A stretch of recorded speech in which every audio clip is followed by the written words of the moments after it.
Alright guys, welcome back to the channel. It's Friday, September the 27th, and we're just coming up to 5 p.m. Happy Friday, everybody. I'm officially on vacation for the next week, which is nice. But we now have a lot of work to do on the TR6, as we are next week heading down to the six-pack trials, which is in St. Louis. So we've got about a 2,600 kilometer round trip drive, plus whatever mileage we put on it while we're there. So we want to get this thing running in tip-top shape. It's already running very well. I had a good trip to British Car Day a few weeks ago now, and it ran flawlessly. But we do want to do a quick check on all the fluids, maybe change the engine oil. We'll just check the diff and check the trans fluid, for example. And we'll do some other checks while we're under the car. I do have a leaky exhaust center section that's always sort of a perennial problem on this car, so we'll have a look at that. I've got some new band clamps to install, among other things. So I figured if we could get out here and have some time to work on the TR6, then we would forego bringing the trailer to the trials. The trailer is really just a backup plan, a plan B, in case I don't have the opportunity to work on the TR6 and get it ready, at least to the standard that I'm looking to get to. So we still have the trailer as a backup. It's also a weather-dependent trailer. The weather does not look too good so far, although there are conflicting reports. My forecast shows about 90%, 80 to 90% chance of rain for 3 of the 4 days while we're down there. The St. Louis area forecast seems to be a little bit better. And I think they're forecasting 30 to 40%. So anyway, maybe we'll play it by ear closer to the day. I will be departing next Tuesday evening to start my drive down. We're going to break it up into a couple days drive down. I'm meeting with a bunch of guys from the Toronto Triumph Club and others from in the US. We'll be meeting up in Fort Wayne, Indiana, which is our first stopover night. So, but until we get to Fort Wayne, I've got another 3 Triumphs driving with me. I've got 2 other TR6s, another white TR6, a 73 actually, same year as this, and TR8 joining the group. So that's the down group until we get to Fort Wayne, and then we'll, like I said, meet up with a bunch of other cars. And on the way back, we'll have a TR250 join the Canadian group for the way back drive. So anyway, that's it. I'll stop blabbering and we will start working. So first thing I'm going to do is put this thing up on jack stands, and I'll show you what I do. Not necessarily what you should do, but it's what I do. So I'll take a quick video of what I do to get it up on stands. All right, the first thing I like to do is I've got a set of these Rhino Ramps. They are 12,000 pound for the pair, so 6,000 pounds each. So I like to drive the car up onto the Rhino Ramps to get the front end up, and then we'll break out the jacks over there and the jack stands, and we'll go from there. So first step, up on the Rhino Ramps. All right guys, first step's accomplished. The car's up on the Rhino Ramps. It is in gear, parking brakes on, and both rear wheels are chocked, so it's not going anywhere temporarily anyway. Now the next step is to break out the jacks, and I have a matching pair of floor jacks, and I'll be jacking each side of the frame a little at a time to kind of keep the car as level as possible. The car height-wise needs to be level in order to check the diff and the trans level, so we're going to definitely raise the rear end. And we're probably going to actually need to raise the front end higher than the ramps as well, since I'm kind of a big guy and I'll struggle to get under the car otherwise. Some of you little thin guys might be able to get under there, but for me, I've got to put the front end up a little higher. Anyway, we'll do the back first, get that up on stands. All right, guys, we've got the car up on stands. And again, this is not necessarily how you should do it. This is the way I do it. So take your own precautions. But anyway, I've got 2 stands at the front, 2 stands at the rear. I always keep my floor jacks jacked up just under, obviously no pressure on them, but just under the framework. And I leave the ramps in the front as well. The tires are not, very far off the ramps, but they would obviously help it if the car was to fall off the stands, which it's not going to do. The other good idea while you're here, and another reason for getting the tires off the stands, is to be able to just give your wheel bearings a quick check, and I'll show you how to do that a little bit later. But right now we're going to do what we want to do first, and that is change the engine oil out. So we'll get under there. I will show you where I've got those jack stands placed under the car a little bit better. I'll take the camera under there with me so you can have a look, and we'll take a look at the bottom of the car. Alright guys, I'm not sure how well you'll be able to see this, but here's where I position my rear jack stands. They are basically right in front of the sway bar on the frame. So it's a nice flat section, nice sturdy section. It's not on the upslope towards the rear of the frame. You don't want to do that for sure. That's where I have my rear stands. And of course I keep that jack at the back there up, again resting against the frame just in case as a stopgap measure, in case one of the jacks collapses. By the way, these are 3.5 ton jack stands, so they're a little overkill for this car as well, so that's always a good thing. Alright, let's go to the front. Alright, the front stands should be able to see a little bit easier. They are right under the suspension pickup points, right where that main cross member goes across. So that's a very strong area of the car. So we've got the jack stands just right up into there, and again these are 3-ton stands. These are also pin stands, so no chance of the ratcheting mechanism failing. Again, I've got the ramps in here as well, and I've got the jack up here on the frame just as a safety. Alright, got the oil drain pan under here, so we're going to attack the engine oil first. Drain plug is at the front. We've got our appropriate wrench down here, so we're going to empty the oil out of there. We've got a new filter. I will show you what I've got for that. Right now we've got a Purelator filter on here, which are not the greatest filters, so we'll talk a little bit about filters once we get back up at the top of the car. Anyway, let's drain that oil. Okay, the oil is draining nicely. I managed to hit the pan, which is good. I should mention that the car was obviously slightly warm. When you're doing an engine oil change, it's better to have the engine oil slightly warm. It flows out a little bit better. So obviously I'd started the car to get it up on the ramp, so I let it warm up a tiny little bit just to warm the engine up and to warm the engine oil up. Anyway, we'll let that drain. We'll pull the oil out, pull the filter out, and we'll have a little chat. Alright, I'll preface this by saying there are lots of oil discussions out there. You can make your own decision on what oil you want to use as far as engine oil or gearbox oil or differential oil, but I'll tell you what I use. So I'm using the Valvoline 2050 VR1 with the it's considered a racing oil because it got a high zinc content. Zinc is required for these engines, for these flat-tapped engines. If you're not running a high zinc oil, you can always use a zinc additive. That's important in these engines. Otherwise, you'll wipe out your camshaft. I use in my transmission, I use a SAE 30 non-detergent oil as opposed to the GL4 gear oil, which I have here that I use in the differential. And again, there's a lot of debate on what engine what oil you can use in your transmission. You could use 2050, you could use the GL4, you could use the SAE 30 non-detergent. There's been some testing done, and by an expert in the field, I would say, who has recommended the 30 weight or 30 non-detergent. So we're going to go with that. I have been running that in my car for quite a long period of time, and I've had no issues, so we'll continue to use that. As far as the filter is concerned, for the oil filter, I'm using a Napa Gold 1361 filter. There is another Napa Gold filter that you can use. I think it's the, don't quote me, I think it's the 1516, which is actually a longer filter. I prefer the shorter filter, so I don't have to clock my, I have a spin-on oil filter adapter. And with the longer filter, you sort of need to clock the adapter a little bit to clear the frame. So I prefer the shorter filter, and that's why I go with the Napa Gold 1361. Actually, it's apparently made by Wix. Wix is my other choice for filters. So, but I think the Napa Gold is a rebranded Wix. So we're good with that. Anyway, we'll...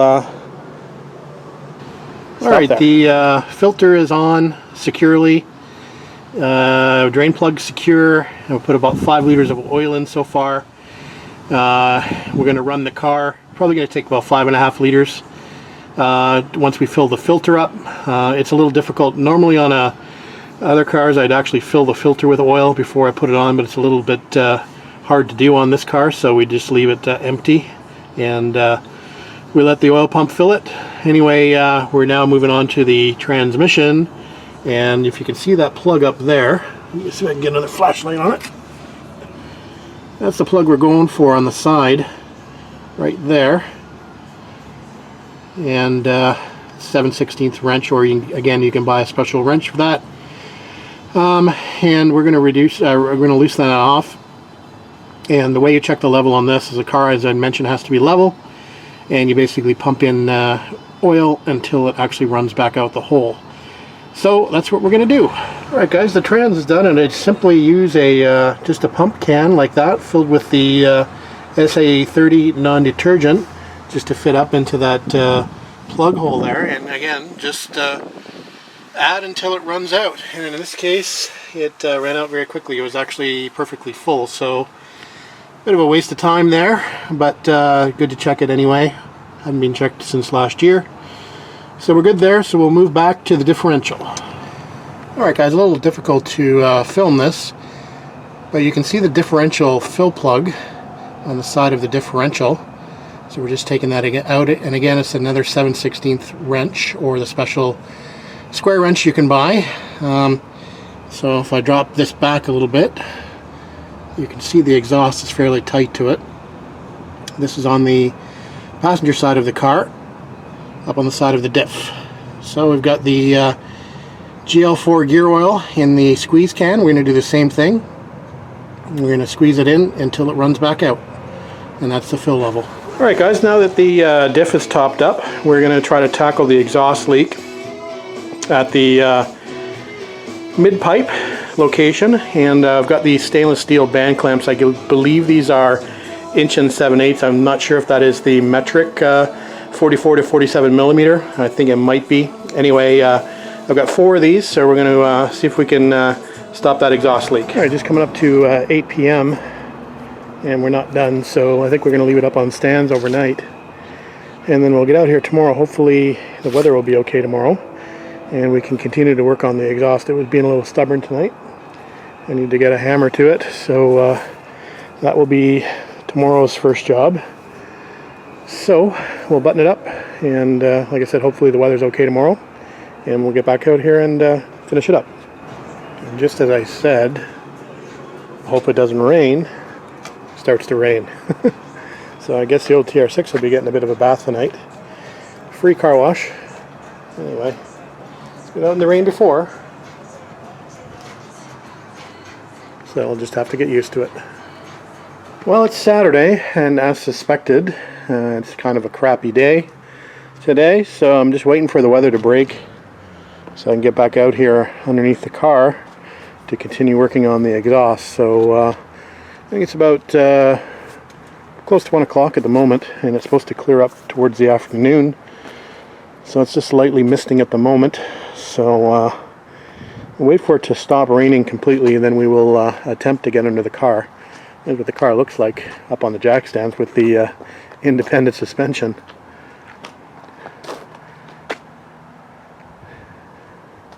You can see the camber when it's unloaded, caster. Anyway, we'll get back out here when it's a little drier. Alright, just about 3:30 in the afternoon, and it stopped raining and stopped misting, so we're going to get back under the car and continue to work on the exhaust. Wish me luck. Alright, so we've doubled up the clamps, doubled up the band clamps. I had 2 existing band clamps there, and we've added a second band clamp to each pipe, so hopefully that will help at that joint there. We'll fire the car up in just a little bit and see if that helped. We still have the joint back here to do, which has the traditional style clamps on it. I'm just removing those, and I've got a couple more band clamps to put here. This joint isn't too bad, but we'll put the band clamps on here anyway. And like I said, we'll see what that sounds like. Okay, the mid pipes are now done. I just put 1 clamp on there. They seem to be sealing not too bad in that location anyway. Hopefully I haven't done anything to make it worse. Anyway, so those are on. So pretty much I think we're done underneath the car.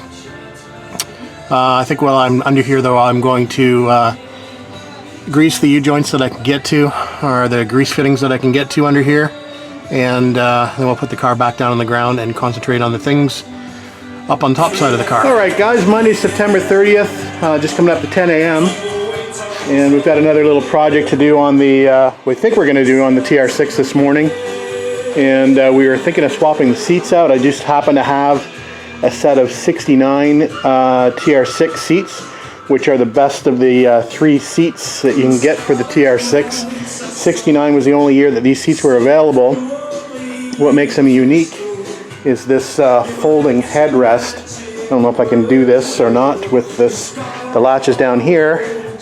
Let me see if I can do it one-handed. So there you go. There's the folding headrest.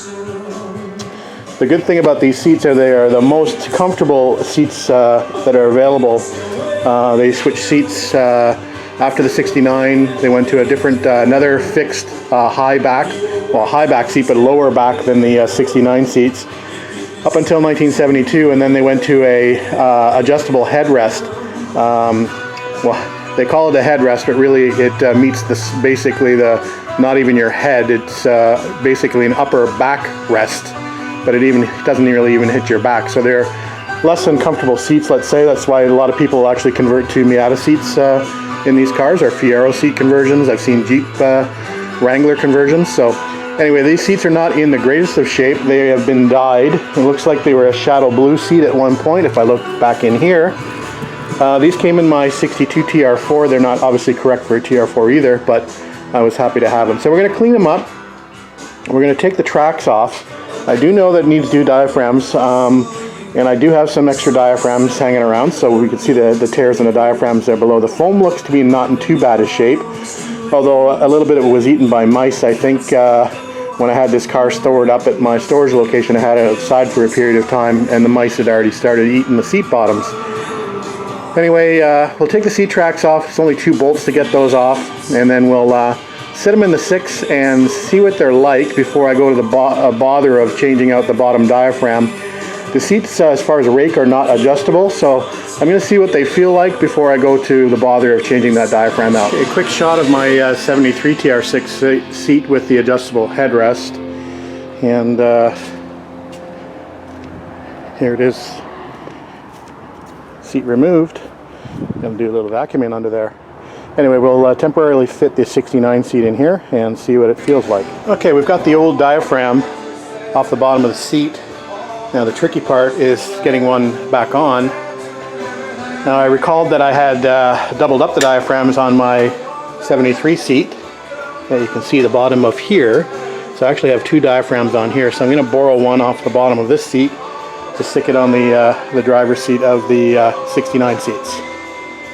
We'll see how that goes. Okay, I managed to do the diaphragmectomy on the 73 seats. There we have the single diaphragm now. That's the way it came from the factory. So since I weigh a little more than factory, I decided to put 2 diaphragms in the driver's side seat, and it's served me well over the last 11 years since I did the restoration. Anyway, it's going to give it up for the 69 seat, so we'll go ahead and install that now. And trust me, it takes quite a bit of patience to get this installed. Alright, new diaphragms installed. It wasn't as hard as it normally would be because the diaphragm is obviously used, and I think it's been pre-stretched a little bit, so it wasn't quite as tight as it was initially to put these on. So anyway, we'll go ahead and we'll install this in the car and see what it looks like. Okay, driver's side seats in, and they're not going to win any beauty contests, but they're definitely more comfortable. Here's a shot of the headrest.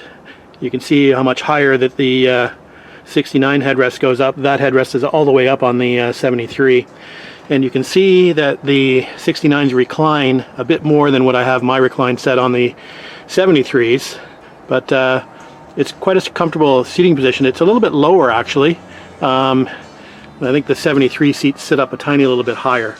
Anyway, we'll go ahead and now we'll remove the passenger side seat from the 73 and put in the 69 seat on this side. Alright guys, seats are in, and again, they're not going to win any awards. They're a little rough around the edges, but definitely more comfortable than the 73 seats, so we'll go with those, at least for this road trip. Fit nicely under my roll bar.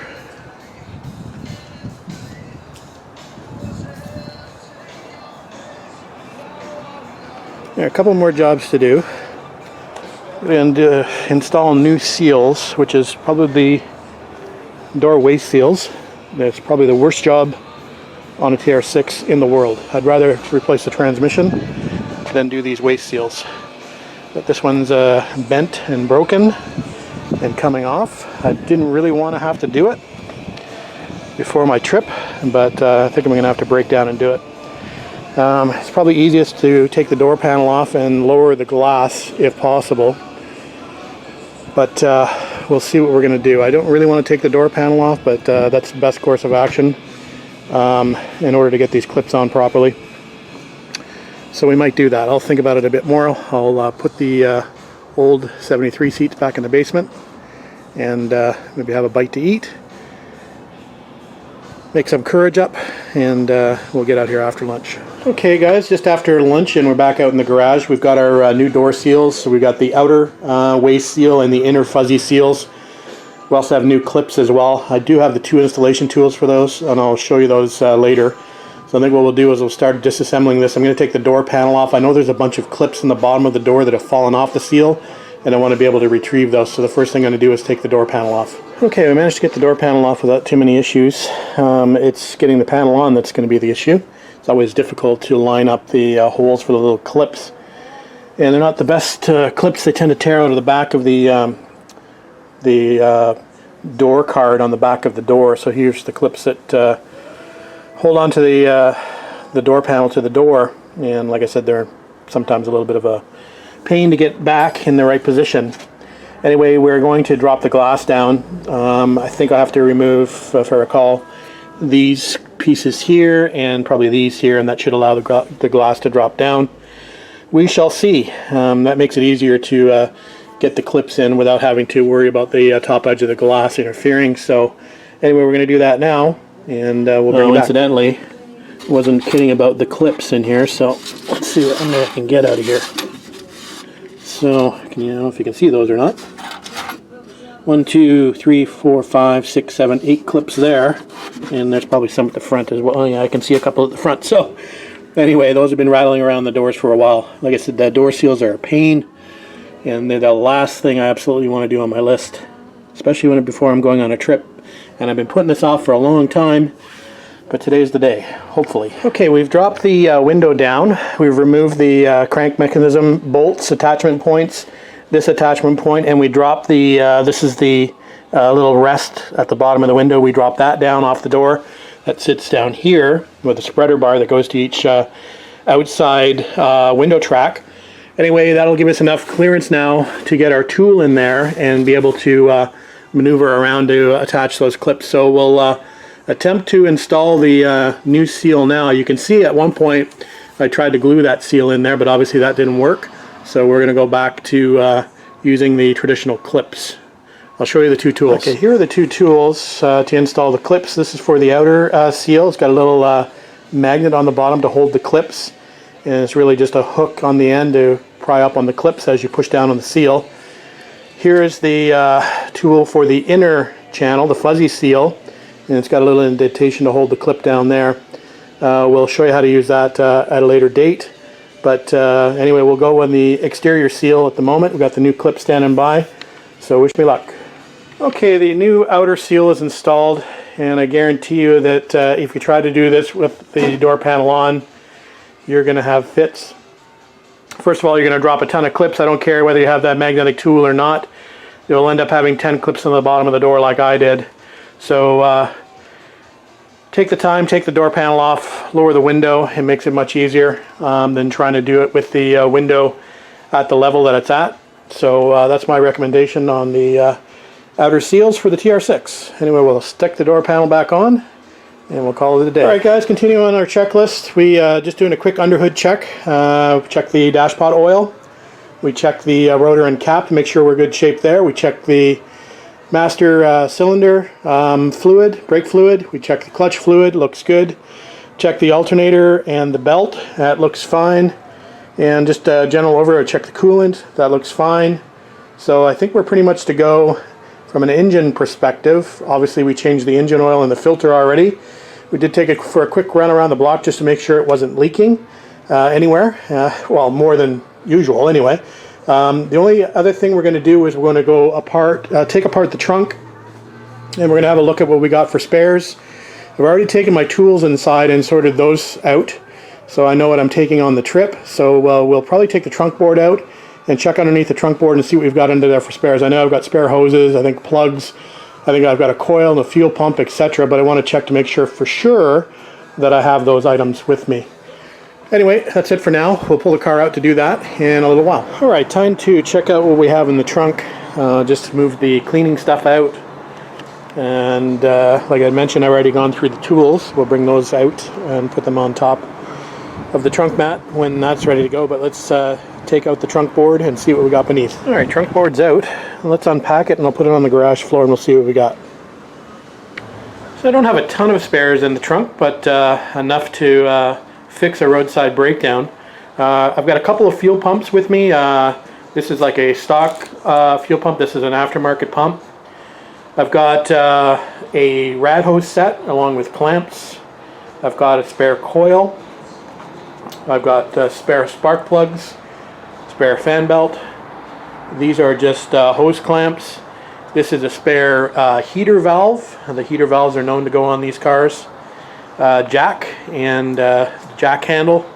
Some zip ties. A vacuum gauge I used to set my timing with. And then this is a new oil pressure feed hose. So the originals are a nylon. Here they are here. Goes down to a feed down there. And these have been known to break. So I've got a spare with me, a stainless steel version if that ever goes. I really should take the time and install this, but it's a bit fiddly having to go underneath the dash. So I'll take it with me just in case, but we will install this at some later date. That's all I've got for spares in the trunk of the car. Obviously my tools are in the house. I'm going to bring those out and we'll pack things up and get this car ready for Tuesday night. I forgot to mention that I actually packed some spare fuel line as well, just in case. So I also packed this, I call this my electrical bag. It's a waterproof Pelican case. Let me see if I can open this one-handed. Alright, so in here I've got, let's go through this. These are O-rings for the carburetors. They tend to leak sometimes on the Strombergs. Some diaphragms, carb diaphragms. This is a whole tune-up kit, so condenser points, rotor. I also have a spare Petronics here, a spare accelerator spring, a bunch of spare rotors as well, fuel filter, some electrical tape, some electrical connections, some more O-rings.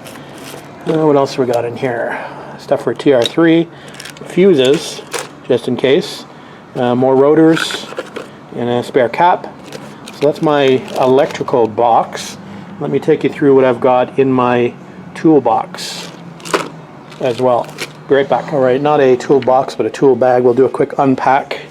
Flashlight, headlight. This works really good if you're working on a Triumph at night or putting the top up or whatever in the dark. That comes in handy. This is actually just car wash stuff. I'll put that in that thing over there. Overkill, I know, but I also have an electric pump. Carry an electric pump along with the two other fuel pumps. If for some reason somebody's got an electric pump, I don't necessarily pack spares just for me. I also tend to pack spares just in case somebody else has an issue, so I have an electric pump with me. Some gloves. Always have lots of zip ties, just in case. Electrical stuff, some wires, some connectors, some electrical tape, there's a lighter in there for some shrink wrap tubing. There's a jumper in there if required. Again, more electrical bits and bobs with the crimpers. What's in here? Okay, sockets for the changing tires. And basically my Koenig rewinds that I run on this car have a spline lug. So I've got the spline lug in there. And then I've got a stock red line, so I need the stock lug nuts, which are in here, along with the stock lug nut wrench. So it's important to remember that if you're running an aftermarket spare, your stock lugs might not work. Well, basically you need to carry stock lugs for your spare if you've got a stock spare, and that's what I have. So What else we got? Some gasket material, some JB weld, some blue Loctite, weather stripping adhesive, some general stuff there. Then we get into our tools. So wrenches, so open end wrenches. These are pliers, needle nose pliers. Sometimes usually good to have those if you need to shut off a fuel line, etc. There's that specialized tool in there for the oil filter, plugs, transmission plug, etc. Don't really need it, but it's just good to have it along. A bunch of other different wrenches in there. I've got just a crescent wrench, some needle nose in there as well. So just assorted pliers. Here's my pliers that I thought Ellen stole, but they're actually here, unless he returned them without me knowing. What else have I got in here? Screwdrivers. Just a bag of screwdrivers assorted. More open end wrenches. If often you need a couple of open end wrenches if you've got a nut spinning on the other end, so I usually have 2 of each. I got another flashlight that doesn't take batteries. This is a crank flashlight. It's also a radio. I got some clamps here for fuel lines if needed, and a bit more shorter lengths of fuel line. So those will go with those over there. And then I got another coil, and usually I carry a coil in my tool bag just in case I'm driving my TR3 and I don't think I packed a spare coil for the TR3, so we've got another coil here. I always have some baling wire, safety wire, in case somebody's exhaust falls up, you need to wire something up. For example, that's happened before. For the carburetors, we've got a carburetor mixture tool and an airflow meter. I usually like to just carry that around, not necessarily tool. Big breaker bar, big screwdriver, big socket wrench, and a hammer. I always need a hammer. More stuff for washing the car. So that's pretty much what I carry in my tool bag. And I don't know if I mentioned I carry a full-size socket set as well, especially when I'm doing long trips. I don't necessarily have all this stuff when I'm doing, stuff shorter, closer to home, but for longer trips I like to be prepared. All right, there's the trunk all packed up and ready to go. So I've got a little bit of room for luggage left, and I don't have a passenger with me, so I've got the entire passenger compartment to utilize if required. Just a quick tip, always pack some garbage bags. You have a breakdown at the side of the road and need to lie on something, they can make a quick tarp out of them. You get stuck in a rainstorm on the way home. We've been far away from home and been driving through ends of hurricanes and water coming in everywhere in the car, and it's always nice to have your luggage wrapped. If you have it sitting in the footwell or on the passenger seat, you do get some water in the car, so it just keeps your luggage nice and dry. And anything else you might have to wrap along the way. Get stuck in a rainstorm at a car show, want to make a poncho, there you go. You'll be the coolest guy on the showgrounds. Actually, I packed a raincoat just for that very purpose. So I think we're pretty much packed and ready to go. The only few things I want to add are some towels. I'm going to throw those in the laundry and wash those up. So we'll need some towels, and I'll probably throw a roll of duct tape in there. It's always good to have duct tape just in case. And I think that will be it. I've got the GPS over here. We've got to throw that in the car and get that all programmed up for our stops along the way. But other than that, I think we're good to go. Oh, my lawn chair. We'll probably take the lawn chair. I think what we'll do is we'll stick that on our luggage rack and we'll bungee cord that down. So we'll actually utilize the luggage rack for a change. Alright, just coming up to 10 p.m. and we've now got the detailing towels back washed and dried and back in the car. So we got a room for our luggage, and that's it. So I think we're pretty much ready to go. We will take some video when we hit the road and along the way, and obviously once we get down to the event we'll try to upload it as soon as we can. We'll take the laptop with us, and if we have time at night we'll upload the day's events. If not, I'll have to wait till I get home, so I'll see how things go. Anyway, wish me luck. We'll see you in St. Louis.